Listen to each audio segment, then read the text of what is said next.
Now on the APEC VIP hotline, cutting-edge training for the serious athlete, apecgo.com. Joining us from rattleandhum.com is the man who covers the Texas Rangers for Rattle and Hum, Dic Humphrey. How you doing, Dic? I'm fine. How are you this morning? Doing well, thank you. First, before we get started here, give me a little bit about your background and your coverage of the Rangers over the years. Well, I've worked for MLB.com doing the Cybercast for a number of years, and I've been a regular in the Ranger press box now for about 17 seasons, and written for as a freelance writer for a number of places. Starting this year with Rattle and Hum. Great. Well, we're glad to have you on the air. Thanks very much for coming on. Rangers got a big win last night, 5-4 over Oakland. And once again, Adrian Beltre just seems like whenever the spotlight's on and they need something clutch to happen, he's the guy that delivers for the Rangers. He really is amazing. The clutch plays. He made a base running gaffe that cost him a run earlier in the game.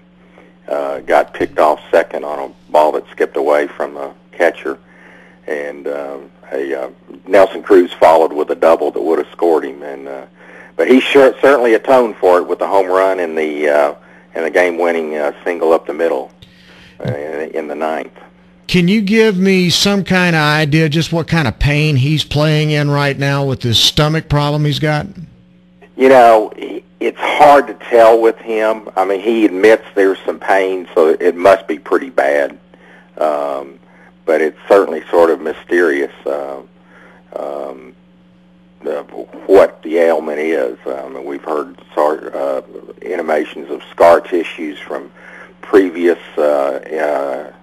injuries. It sounded in the beginning like maybe just a bad case of food poisoning, but it's definitely strange, but he's a player. He's a gamer. He works hard at it, and he's there every day. What does that say to the guys in the clubhouse when they see Beltre out there gutting it out like he's doing, literally, and then the news comes down that Josh Hamilton's issues were because he had too much caffeine?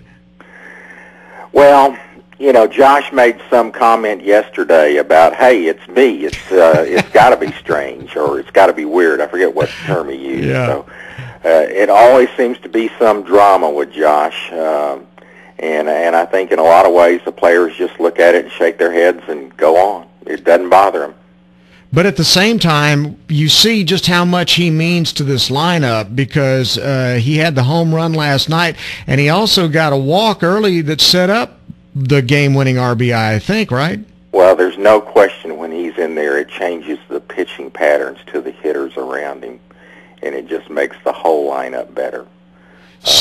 They scored 6 runs over the weekend in Seattle, and he gets in the lineup, and they score 5 and win last night against a very well-pitched game by Straley for Oakland. So he makes a big difference to this ball club. There's no two ways about it. I mean, you look at that RBI total, it's basically an RBI game. So I guess it's safe to say he's worth the drama. Yeah, and he's likable. I mean, he hasn't caused resentment from the drama in the clubhouse. So it'll be interesting to see what happens this off season with him. I think we'll hear a lot of tales, especially if he leaves somewhere and goes somewhere else in free agency. Well, and you said it. It speaks well for the kind of guy he must be in the clubhouse, that with some of the strange ailments that he comes up with, that guys don't resent it and don't seem to resent him, you know, being out in key ball games. And then when he comes back, you know, immediately, home run, here he goes again. You know, it's like he's never been gone. It is amazing. And one interesting stat, 12 times this year, both Beltre and Josh have hit a home run in a game, and they're 12-0 in those games. Wow. Incredible. Last night was the 12th. Incredible. All right, so now the Rangers have the lead over the Athletics, 5 games now with 9 to play. You feel like there's breathing room now? Is there any way they can blow this thing? It's going to take a pretty significant collapse to do it. That's for sure. But you know, last year the Red Sox woke up on September 1 with the best record in baseball, and they didn't make the playoffs. They only won 7 more games the rest of the year. So collapses do happen, but this team, especially playing at home, this team plays extremely well at home, and with 6 of those 9 games at home, they're looking really good. Up until last night, there was an argument that could be made that Derek Holland should be the guy to get the ball in Game 1 of a playoff series, and then he goes only 3 innings last night. What was his problem last night? Well, as he tweeted later, he said, "I just didn't have it." And I guess you have some. He's been home run prone all season long. He's given up 30, the most on the staff, and he's one of the league leaders in that stat. But it was disappointing, but it's definitely playoff baseball. 3 innings, and Washington got him right out of there and turned it over to the bullpen. So it's time to play baseball. There's not much margin for error. Ron Washington's still ducking the question a lot when people ask him about the order of the rotation. But if it was you right now and you were setting it up 1, 2, 3, 4, I mean, this answer seems to change week by week based on the people you talk to. Who would you put in as the number 1? How would you stack the rotation right now if everything fell into play and you could line it up the way you wanted to? Well, probably if it were me, I'd start out with Yu Darvish, number 1, and Matt Harrison, number 2. But one thing that's different this year is that assuming the Rangers are the number 1 or the number 2 seed, they'll actually open the playoffs on the road. The format this year is 2 and 3 instead of 2, 2 and 1. So my guess is he'd rather start Darvish in Game 3 at home. Darvish has definitely been much better at home, though lately he's been darn good anywhere. And I could easily see Ryan Dempster being the number 1 starter.